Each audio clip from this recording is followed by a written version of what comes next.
la fin du temps psychologique, l'individu qui vit le processus de la fusion, c'est-à-dire l'intégration de l'énergie de l'esprit dans sa vie, est appelé à sortir du temps psychologique parce que l'esprit n'est pas de nature psychologique, il n'est pas soumis à la forme, il n'est pas soumis à un calendrier, à un agenda qui va l'amener à vibrer à de l'émotionnel, à de la peur, à de la joie.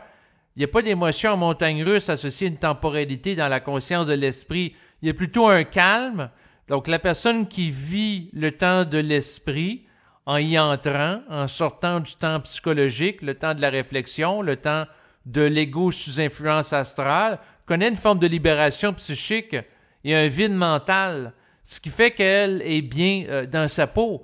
Tant que la personne réfléchit puis remarche en son sein du mémorial ancien pour vivre la nostalgie ou vivre de l'anxiété d'anticipation par rapport à l'avenir en fonction, par exemple, d'expériences difficiles qu'elle a vécues, la personne souffre sur le plan psychologique, elle vit une forme de pollution dans son esprit et une forme aussi d'émotivation, si elle vit de la réactivité émotionnelle par rapport à certaines formes qu'elle n'est pas capable de percevoir, ces formes pensées-là dans son esprit sans être déstabilisée par elles. La particularité de la personne qui vit le temps de l'esprit, c'est qu'elle est capable d'être exposée à des formes psychologiques qui vont être projetées dans son mental, sa psyché, sans être décentrées, déstabilisées par leur exposition et sans les réfléchir et les émotiver.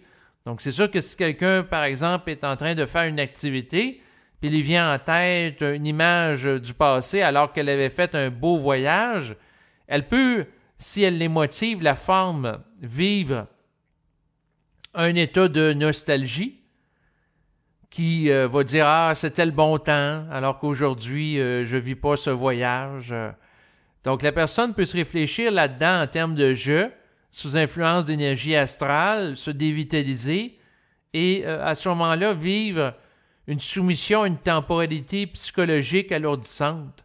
Donc, si cette personne vit le temps de l'esprit, eh bien, elle est capable de fonctionner en fonction d'une dimension créative de son être qui fait que lorsqu'elle fait une activité, elle perd la notion réflexive du temps et de l'espace pour vivre une immersion globale et totale dans l'immédiateté du moment présent. Donc, elle vit ce qu'elle a à vivre sans le réfléchir.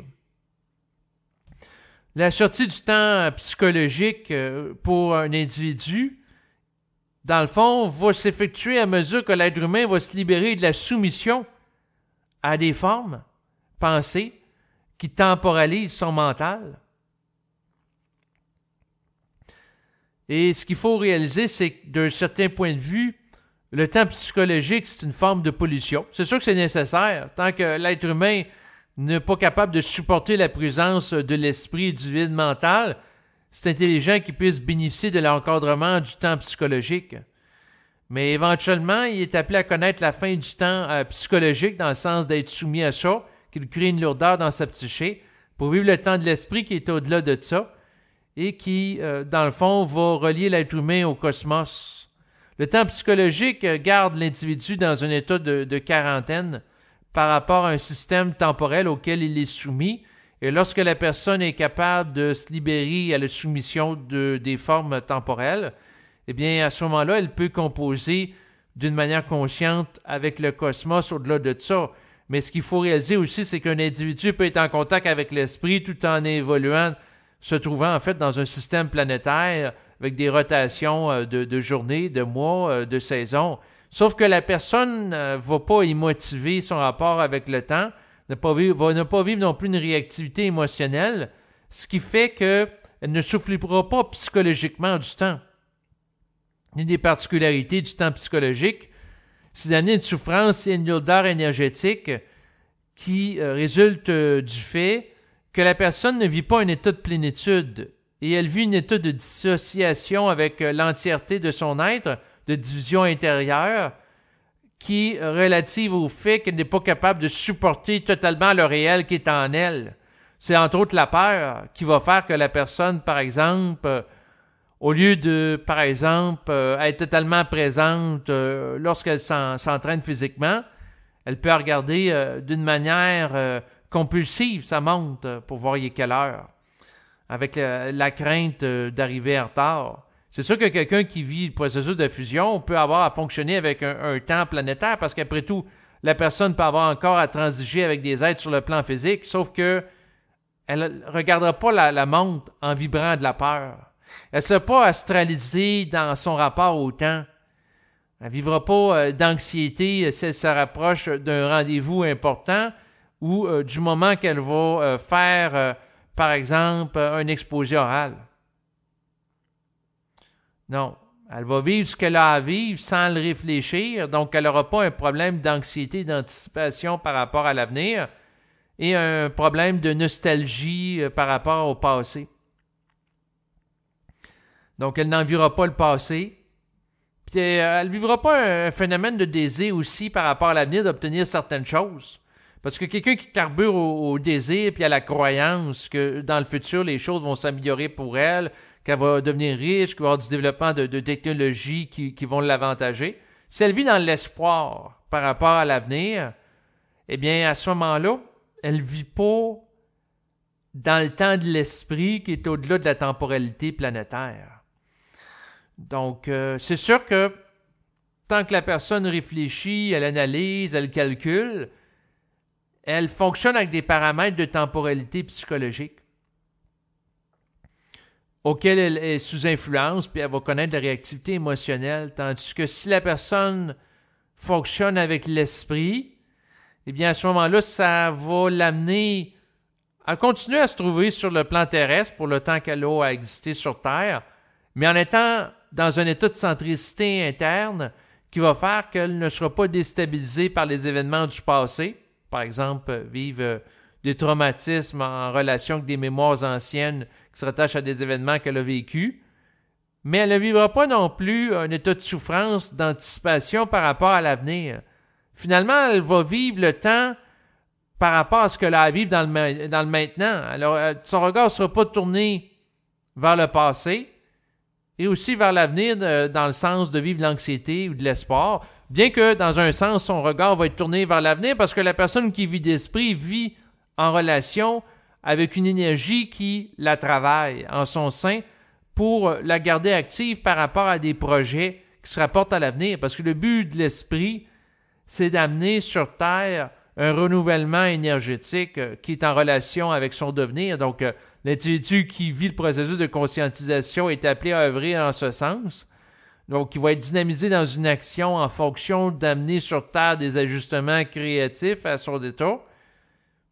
S'il y en a la vibration. Dans un premier temps, c'est individuel. Mais ce qui est particulier des êtres humains qui se sortent de la temporalité psychologique, c'est qu'à leur contact, eh bien, un individu qui vit dans le temps psychologique va ressentir un apaisement. C'est-à-dire que si l'être humain est capable de s'ouvrir à la vibration d'un être qui vit dans le temps de l'esprit, eh bien, s'il est capable d'entrer en résonance énergétique par rapport à ce phénomène-là, à son contact, la personne va connaître un état de vide mental où elle ne réfléchira plus parce que beaucoup de souffrance psychologique est occasionnée par la réflexion, la réactivité émotionnelle qui s'y rapporte. Lorsque la personne arrête de dilapider ses énergies vitales en réfléchissant à l'énergie, en la distractant, si la personne est capable de l'intégrer d'une manière totale et instantanée, il n'y a plus d'état de division intérieure en elle. Ce qui fait qu'un état d'unité, un état fusionnel entre elle et l'âme et l'esprit, ce qui fait que la personne est bien dans sa peau, puis il y avait un état de plénitude. La particularité du vécu du temps de l'esprit, c'est un état de plénitude, alors que le temps planétaire, le temps psychologique, le temps de l'âme est dévitalisant parce que c'est pas un temps qui est en harmonie avec la multidimensionnalité de l'être humain. Puis le temps de l'ego aussi, qui se rapporte au temps psychologique, c'est un temps qui est en déphasage avec l'esprit, qui est la contrepartie cosmique de l'individu qui lui est voilé à sa conscience tant aussi longtemps qu'il n'a pas la stabilité psychique pour la supporter et qu'il n'est pas prêt à vivre un contact télépathique conscient avec elle. Donc, tant que la personne vit dans le temps de l'ego, elle peut avoir l'illusion psychologique d'être aux commandes de sa vie, de contrôler les événements de sa vie par le seul exercice de la volonté de son ego, alors que sa contrepartie cosmique peut, dans les coulisses, l'exposer à certains événements pour l'amener à réaliser son existence et qu'il y ait éventuellement une harmonisation entre les deux. Le temps de l'ego, c'est un temps qui est détaché du réel, d'ailleurs en relation avec les activités de l'ego détachées de l'esprit dans le cadre de l'évolution. Ça occasionne de la pollution psychique et aussi à la surface de la Terre, de la pollution sur le plan physique, environnemental. Et tant que l'ego est séparé du temps de l'esprit, puis il n'y a pas une réunification entre les deux, ben l'ego souffre. Parce qu'il arrive des événements qui ne sont pas dans le temps de ses désirs, dans le temps de ce qu'il veut, qui vont le bouleverser, qui vont le chambarder, qui vont lui créer des chocs, des états de crise, pour qu'éventuellement l'ego s'ajuste au temps de l'esprit. Et lorsque l'ego sera totalement ajusté au temps de l'esprit, l'ego ne souffrira plus sur le plan psychologique par rapport au réel, parce qu'il sera en harmonie avec lui. Et il comprendra qu'est-ce qui se passe. Le temps psychologique est en relation d'une incompréhension du temps de l'esprit lorsque le temps psychologique est subi par l'ego.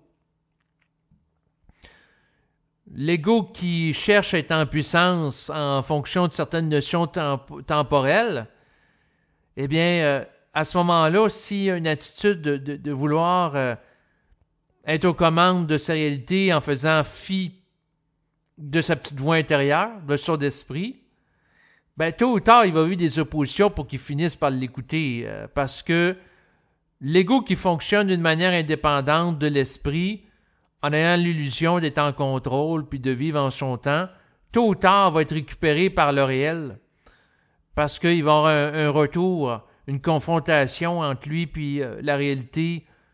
Et c'est sûr que les temps arbitraires que peuvent vivre certains égos qui ont l'impression de vivre en leur temps ou d'imposer leur temps à la réalité physique, tôt ou tard vont réaliser les lacunes associées à ça. Et la particularité de l'ego qui aura une plus grande vitalité, c'est celui qui vivra dans le temps de l'esprit parce que il se dévitalisera pas autant que l'ego qui passe son temps à réfléchir d'une manière anxieuse à qu'est-ce qui va arriver. Quelqu'un qui passe nuit et jour à réfléchir d'une manière obsessive et compulsive à qu'est-ce qui va se passer dans 20 ans, dans 30 ans. La personne qui réfléchit aux événements de fin de cycle, à son éventuel décès, aux problèmes environnementaux, aux problèmes de guerre sur Terre, souffre, s'alourdit de mémoire et réagit émotivement à ces mémoires-là en sécrétant des émotions qui vont alimenter le plan astral et qui vont la dévitaliser au même moment, alors que la personne qui ne réfléchit pas et qui vit un état de communion d'énergétique avec l'esprit dans un état unitaire, il est bien. Parce que en réalité, quelqu'un peut vivre le même événement puis n'en souffrir ou non. C'est comme la personne qui se retrouve pendant un temps, pendant une période, de manière solitaire à un endroit. Quelqu'un peut passer la fin de semaine tout seul. Si la personne a tendance à être anxieuse, se réfléchir, être nostalgique, être seule, c'est un calvaire pour elle. Passer du temps avec elle-même, là, c'est une grande souffrance parce que est bombardée par des formes qui la dévitalisent, puis elle vibre émotivement à ces formes-là. Tandis que l'ego qui monte en puissance, en volonté, en identité, qui est pénétré par l'intelligence de l'esprit, qui est pénétré par cette énergie-là qui l'amène à s'allumer intérieurement, va contester l'influence astrale sur sa psyché. Il va remettre en question son habitude, par exemple, s'il en a une, à vibrer émotivement aux formes qui lui sont présentées. Donc, il va contester la soumission à la forme pour installer un état psychique dans lequel il est bien. Puis la personne peut passer une fin de semaine avec elle-même, elle peut passer un mois seule, mais elle ne souffre pas de la réflexion, de la solitude réfléchie psychologiquement de cette période de temps. Elle va être capable de contenir le temps sans en souffrir, alors que l'ego, qui vibre émotivement, va beaucoup se dévitaliser. Et à ce moment-là, s'il se dévitalise beaucoup, ben, il vieillit plus rapidement, il use prématurément aussi son corps biologique, parce que le temps épuise, surtout si le temps est vécu d'une manière anxieuse, d'une manière émotive qui amène des grandes dépenses d'énergie. Donc, la particularité de l'individu qui sera en harmonie avec la conscience de l'esprit qui est au-delà de la temporalité planétaire et du système aussi physique, c'est que la personne va vivre un état de vitalité et elle sera capable de contenir le temps sans s'astraliser dans des périodes où elle a à vivre du vide, par exemple, d'activité. Donc, quelqu'un qui passe une fin de semaine seul, ça peut être un lieu d'astralisation où la personne, à la fin de semaine, elle se sent dévitalisée parce qu'elle a passé son temps à se plaindre qu'elle s'ennuie, qu'elle est seule, qu'elle est victime des circonstances de la vie, etc. Tandis que l'autre personne qui ne se réfléchit pas peut être confrontée au même événement, mais pas souffrir de la durée du temps de l'événement, puis être capable de contenir le temps. Quelqu'un qui réfléchit le temps, ça est dit intérieurement qu'il va se passer, par exemple, 20 ans avant que tu fasses le voyage en Europe. La personne veut faire le voyage en Europe, elle vibre à ce désir-là. Puis ça est dit que ça ira pas avant 20 ans. Si elle vibre beaucoup au désir, elle va souffrir du temps qu'elle a à contenir. Par contre, si ça est dit la même réponse, puis il n'y a pas de résistance intérieure entre elle puis son esprit qui lui indique qu'une période de temps à contenir. D'ailleurs, si la personne est en contact avec l'esprit et est très transparente, elle pourra réaliser l'intelligence de contenir cette période de 20 ans, que c'est plus intelligent qu'elle aille en Europe dans 20 ans plutôt que maintenant. Puis ça peut dire intérieurement que d'ici là, ben, avoir vécu un processus de transmutation psychique suffisamment avancé que la personne va être capable de composer avec certains individus avec lesquels elle aura à interagir en Europe qui auront également vécu ce processus-là rendu à ce moment et que d'y aller maintenant, c'est prématuré parce que les individus présentement ne sont pas nécessairement prêts à interagir avec elle et elle non plus n'est pas prête à interagir avec eux autres. Donc, chaque être humain doit faire son bout d'évolution avant que la mise en contact puisse se faire. Donc, au lieu de gaspiller ses énergies puis vouloir précipiter les choses, puis vivre au-delà du temps de l'esprit en voulant voyager puis entrer en contact avec plein de monde en Europe, alors que c'est pas le temps, ben, la personne qui s'engage dans un type d'action-là va vivre du rejet, va vivre des oppositions, va vivre des événements qui vont l'amener à réaliser qu'à quelque part, son agissement manque d'ajustement parce que il y a quelque chose qui veut aller plus vite que le temps prévu. D'ailleurs, l'une des lacunes de l'ego qui a de l'orgueil, c'est qu'il n'y a pas une liaison psychique objective avec l'esprit qui fait en sorte qu'il réalise l'intelligence, par exemple, de contenir le temps. Puis il doit réaliser aussi l'intelligence de faire des choses en un certain temps. Dans le sens qu'un ego, il peut regarder vibratoirement si c'est le temps de faire quelque chose, puis si c'est le temps, il doit agir. Mais si c'est pas le temps, il ne doit pas en faire plus parce que sans ça, il gaspille ses énergies. D'ailleurs, l'esprit qui travaille l'ego pour que l'ego vive en fonction du temps de l'esprit va l'amener à optimiser sa gestion du temps. Donc, autrement dit, l'esprit qui travaille l'ego ne l'amènera pas à réaliser 10 000 enregistrements pour parler de conscience dans une période où c'est pas le temps qu'il en a soit fait autant. Il peut l'amener à faire une activité. S'il réalise que c'est intéressant que, par exemple, une fois de temps en temps, un enregistrement soit produit pour favoriser qu'il y ait, à travers la communication qui est faite dans le cadre d'un enregistrement audio, une descente d'énergie qui ajuste la psyché de l'individu qui le canalise, que ça se fasse progressivement, mais pas dans un rythme qui est trop grand par rapport à la capacité d'absorption de l'individu qui produit l'enregistrement ou les gens qui sont concernés par son écoute. Donc, il y a dans le temps de l'esprit une justesse en fonction d'une compréhension multidimensionnelle du réel, à la différence de l'ego qui est orgueilleux, qui regarde juste les choses au niveau de la forme ou sous influence astrale, qui lui manque une partie de l'équation pour avoir un rapport à la temporalité qui est ajusté. Donc, c'est sûr que l'ego, par exemple, qui a en réalité la vibration de produire 2 enregistrements par semaine, s'il n'en produit pas, ben à ce moment-là, il retarde le temps de l'intégration de l'énergie des enregistrements ici de la canalisation de l'esprit. Mais si en même temps, il en fait 10 pendant sa semaine, alors qu'il n'y a pas la vibration réelle pour ça, il gaspille ses énergies. Donc, il ne doit pas aller trop vite ni trop lentement. Et à mesure que l'ego s'harmonise avec l'esprit, et à mesure que la justesse dans sa gestion du temps va être présente. Donc, à mesure que l'ego est dépouillé de voile entre lui et l'esprit, puis à mesure que la justesse dans sa capacité de percevoir avec transparence l'esprit s'installe, ce qui fait qu'il gère de plus en plus avec précision le temps de l'esprit, puis il n'en souffre pas. Puis il est capable de réaliser l'intelligence, qu'il y ait des actions qui se fassent à certains moments, puis d'autres plus tard. Puis comme il est dans un état de présence, parce que l'ego qui vit au-delà du temps réflectif est plus là, dans le ici et maintenant, que celui qui est soumis à des croyances par rapport au passé, par rapport à l'avenir, par rapport à des éléments, des formes qui sont activées dans son mental qui l'amènent à réagir. Quelqu'un qui vit de la nostalgie, c'est qu'il n'est pas totalement là dans le présent. Il y a une dissociation psychique parce qu'il y a une partie qui est là sur le plan physique, puis il y a une partie de lui-même qui a envie un passé. Puis quelqu'un qui vit de l'espoir, ben, il y a une partie qui est là sur le plan physique, puis une partie de lui-même qui a envie qu'il se passe quelque chose dans un futur, puis se projette là sur le plan imaginaire. Donc, il n'est pas totalement là.